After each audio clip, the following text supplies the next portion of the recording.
και την ένταση τεχνητά ημί με την Ελλάδα. Λοιπόν, για να δούμε αυτό το δημοσίευμα, το ενδιαφέρον και ανησυχητικό για πολλούς του Economist, να το συζητήσουμε με τον κύριο Δημήτρη Σταθακόπουλο. Είναι οθωμανολόγος, νομικός και διδάκτορ Παντίου. Καλή σας ημέρα, κύριε Σταθακόπουλε. Καλημέρα, αγαπητοί. Χρόνια πολλά για την ημέρα. Μεγάλη γιορτή σήμερα του Αγίου Νικολάου. Καλημέρα. Και ως Πειραιώτης εγώ εδώ. Καλημέρα και να χαιρόμαστε τον Πειραιά πριν τον άλλον. Κύριε Σταθακόπουλε, είναι όντως έτσι τα πράγματα? Μπορεί ο Ερντογάν να εργαλειοποιήσει αυτήν την εκλογική αναμέτρηση, καθώς οι δημοσκοπήσεις δεν του δίνουν, τουλάχιστον αν όχι την νίκη, ξεκάθαρη νίκη, δεν του δίνουν την πρωτιά προς το παρόν? Μπορεί να εργαλειοποιήσει, όπως γράφει ο Economist, όλη αυτή την κατάσταση, είτε να μην πάει σε εκλογές από τη στιγμή που το Σύνταγμα του δίνει αυτό το δικαίωμα, είτε να θέσει ένα πλαίσιο αναταραχής είτε στο Αιγαίο, αλλά ο Economist γράφει ότι ενδεχομένως η αναταραχή να είναι και την πλευρά της Συρίας και των Κούρδων. Ναι. Κοιτάξτε, βεβαίως είναι πολύ σοβαρό έντυπο ο Economist. Το θέμα είναι ποιος το υπογράφει το συγκεκριμένο και από πού έχει αντλήσει τις πληροφορίες του. Μην ξεχνάμε ότι και εμείς οι Έλληνες αναλυτές συχνά δίνουμε συνεντεύξεις σε έντυπα του εξωτερικού, έγκυρα, εγώ πρόσφατα στους New York Times και σε άλλα.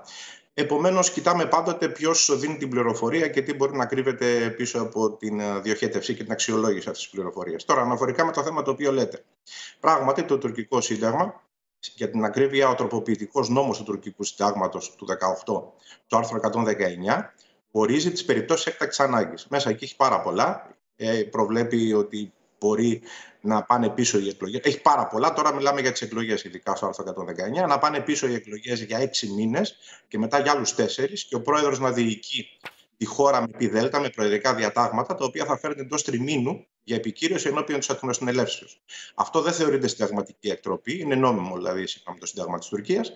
Και πρέπει να γίνει το εξής: ή να δεχτεί επίθεση η Τουρκία, ή να κάνει αμυντικό πόλεμο. Ήδη έχει χαρακτηρίσει αμυντικό πόλεμο το θέμα της Συρίας, ή να θεωρήσει ότι τάχα μου δέχεται επίθεση, έστω και διπλωματικού χαρακτήρα, ή να γίνει μια προβοκάτσια από το Οζέλ Χαρτ-Ντέρεση, το ειδικό γραφείο μυστικού ειδικού πολέμου, το οποίο είχε από το 1955 και κάνει και τα Σεπτεμβριανά τότε της Κωνσταντινούπολης, αυτό το γραφείο, να κάνει μια προβοκάτσια, παραδείγματος χάρη ένα συμβάν πολεμικού τύπου χαρακτήρα με Μπαϊρακτάρ, το οποίο να θεωρηθεί ότι το ρίξει η Ελλάδα, παραδείγματι. Άρα, να, η Τουρκία δέχεται επίθεση, άρα ενεργοποιώ το άρθρο αυτό. Γιατί να κάνει ενεργοποίηση του άρθρου αυτού, αν, όπως είπατε σωστά, δεν του βγαίνουν οι δημοσκοπήσεις και χρειάζεται κάτι για να πάει τις εκλογές παραπίσω για να μεταστρέψει το κλίμα? Σε περίπτωση όμως που του βγαίνουν οι δημοσκοπήσεις και τα κουκιά, ήδη υπάρχει μια δημοσκόπηση που τον δείχνει ότι είναι μπροστά. Γιατί το μέτωπο της αντιπολίτευσης απέναντι ακόμα δεν έχει αρθρώσει για το ευρύ κοινό, τους ψηφοφόρους δηλαδή της Τουρκίας, μεγάλο, γνήσιο, δυναμικό αντιπολιτευτικό λόγο, και δεν έχει βγάλει ακόμα, δεν έχουν αποφασίσει ποιον θα είναι το αντίπαλο δέος. Ως ψηφοφόρος λοιπόν Τούρκος, μέσα στα προβλήματα που αντιμετωπίζει στην καθημερινότητά του, βλέπει ότι ο Τούρκος, μέσος Τούρκος, ότι η παράσταση νίκης ακόμα ο πρόεδρος Ερντογάν τα ενία, σε αντίθεση με την αντιπολίτευση που δεν έχει καταλήξει ποιον θα είναι το αντίπαλο δέος. 6 μήνες πριν τις εκλογές δηλαδή, και δεν ξέρουμε ποιος θα είναι το αντίπαλο δέος ως πρόσωπο. Άρα λοιπόν έχει μια παράσταση νίκης αυτή τη στιγμή ο Ερντογάν. Αν του βγαίνουν τα. Κύριε Σταθακόπουλε, δεν είναι σοβαρός αντίπαλος για την πλευρά του Ερντογάν? Όχι. Όχι, διότι δεν τον στηρίζει το ενιαίο μέτωπο. Δεν θα βγει πρόεδρος στον πρώτο γύρο, θα βγει στο δεύτερο. Θα πρέπει λοιπόν όλη η αντιπολίτευση να στηρίξει Κιλιτζάρογλου. Δεν έχουν καταλήξει. Αν είχαν καταλήξει, θα το λέγανε ήδη. Επίσης, πρέπει να πούμε. Δεν υπάρχει προοπτική να καταλήξουν σε μια πιο ισχυρή υποψηφιότητα του Ιμάμογλου, για παράδειγμα? Πέρασε ο καιρός. Τον Ιμάμογλου τον έχει κάψει ο ίδιος ο Κιλιτζάρογλου. Γιατί θεωρεί ότι ακόμα έχει μέλλον στο κόμμα Κιλιτζάρογλου και δεν θέλει να του πάρει τα ενία ο Ιμάμογλου ούτε ο Ιαβάς από την Άγκυρα. Άρα λοιπόν ο ίδιος και τα στελέχη του εσωτερικά, ο ίδιος ο Κιλιτζάρογλου, με αποτέλεσμα ο κόσμος, ο ψηφοφόρος, πρέπει κάποιον να ψηφίσει. Ωραία, σου λέει ποιον το αντίπαλο δέος του Ερντογάν, ποιος έχει παράσταση νίκης? Δεν βλέπουν κανέναν. Κύριε Σταθακόπουλε, γίνεται πολλή κουβέντα για το αν τελικά μας συμφέρει να είναι κάποιος άλλος ή μας συμφέρει να παραμείνει ο Ερντογάν με όλα τα προβλήματα που αντιμετωπίζουμε. Τελικά μας συμφέρει να έχουμε τον Ερντογάν απέναντί μας έναν αντικαταστάτη? Εγώ είμαι ερντογανικός. Εγώ είμαι ακρεφνής ερντογανικός εδώ και χρόνια. Όπως λέει και ο καθηγητής ο Μάζης, να μας κόβει χρόνια ημών των αναλυτών να τα δίνει στον Ερντογάν, γιατί ο Ερντογάν κατέδειξε, άσχετα εσωτερικά αν ο κόσμος δυσανασχετεί, αυτό είναι άλλο θέμα. Εσωτερικό της Τουρκίας, ας το λύσουμε. Την Ελλάδα τη συμφέρει ο Ερντογάν μεταξύ δύο κακών, δηλαδή μεταξύ κεμαλιστών, όπως έχουν κάνει Ήμια, Κύπρο, γεγονότα του 60 στην Κύπρο, το 55 τα Σεπτεμβριανά στην Κωνσταντινούπολη.